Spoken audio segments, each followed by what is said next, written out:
Arike had never been told no, not by her father, who owned a fleet of oil companies, not by her mother, who polished her into Lagos high society's most enviable daughter, not by her friends, who circled her like planets around the sun.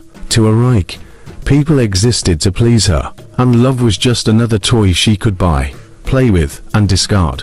Then she met him, Nonso. He was a club server the night she first saw him, tall, broad-shouldered, with a confidence that made him stand out from the rest. His quiet dignity intrigued her so much that she decided to play her favorite game. "Fine boy," she said with a mischievous smirk as he collected her empty glass. "How much?" Nonso frowned, unsure what she meant. "Don't act innocent. I'll pay you well for good company," she continued, but Nonso did not smile. His gaze was steady, piercing, and just slightly annoyed. "I'm not for sale." The words stunned her. For a moment, she thought he was joking. Nobody spoke to Arike like that. She laughed, almost breathless. "Do you even know who I am?" "I don't care who you are," he said. "I'm looking for something money can't buy. True love." That was the first time anyone had ever challenged her, and she couldn't get him out of her head. Day by day, she chased him.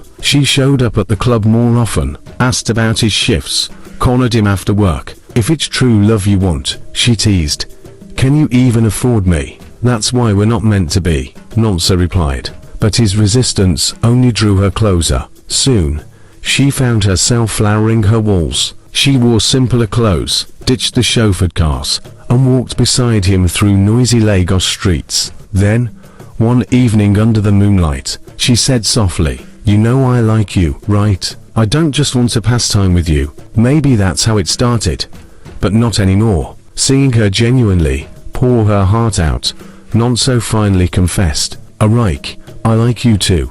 Her heart exploded with joy. "Fine boy," she squealed, pulling out her phone. "Say it again." "Make I record AM?" Nonso chuckled, but did as she asked, and when she kissed him, she felt something new, something terrifying.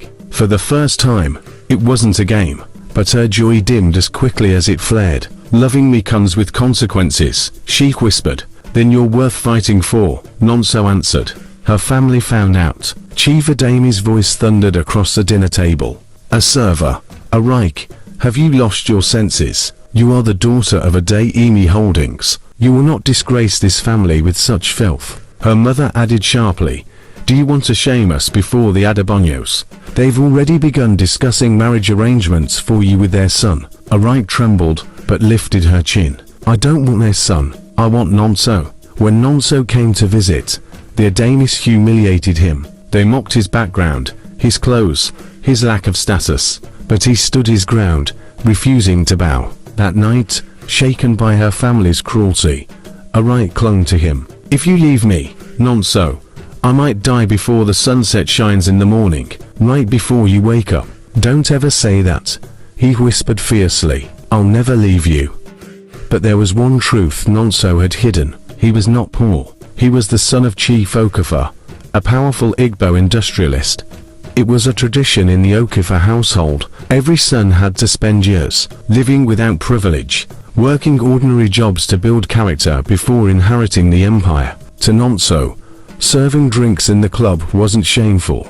It was his test, his rite of passage. When he finally confessed, Arike froze, her breath catching in her throat. "So wait, are you estranged from your family? Is that why you worked as a server?"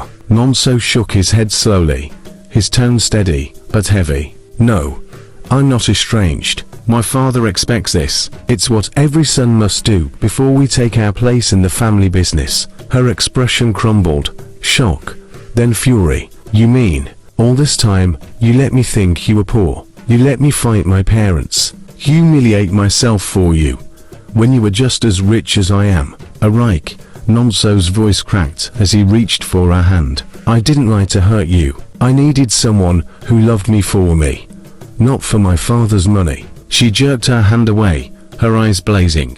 "Why would I want your father's money when mine have enough to last me a lifetime? You don't get it, Nonso. You played with me. You let me build a war around you when you already had a fortress. You know what? I'm out of here. I can't deal with this right now." Nonso's heart thudded as panic surged through him. Arike, please, don't walk away from us. Don't let this end here. But her anger burned hotter than her love. Her voice was low, fierce, final. That excuse is lame, and I'm not having it. For the first time, Nonso was the one chasing, begging, desperate for forgiveness, while Arike walked away. In time, Arike's heart softened. She forgave him. The truth of his wealth made her parents ease their fury, but not completely. To them, Nonso was no longer a pauper, yet he still wasn't husband material. After all, he wasn't Yoruba. Status and money could not erase that. So just when Arike and Nonso thought peace was within reach, another wall rose between them. Her Yoruba family sneered at the thought of their daughter marrying into an Igbo household. His Igbo family dismissed the Yoruba as prideful, unserious, and too different. Chief Okafor was blunt, his words cutting like stone. My son, this cannot stand. You will not marry a Yoruba girl. Our people do not mix in this way. Not now, not ever. Arike's father was no gentler, his fury heavy with tradition. Nonso may have wealth, but blood is blood. A Yoruba daughter does not become the bride of an Igbo man. Not while I live. The war had shifted. It was no longer about class or wealth. Now it was about culture, heritage, and pride. And so, even though Arike and Nonso had found their way back to each other, their love stood trial again. Caught between two families, two tribes, and centuries of prejudice. What will be their fate?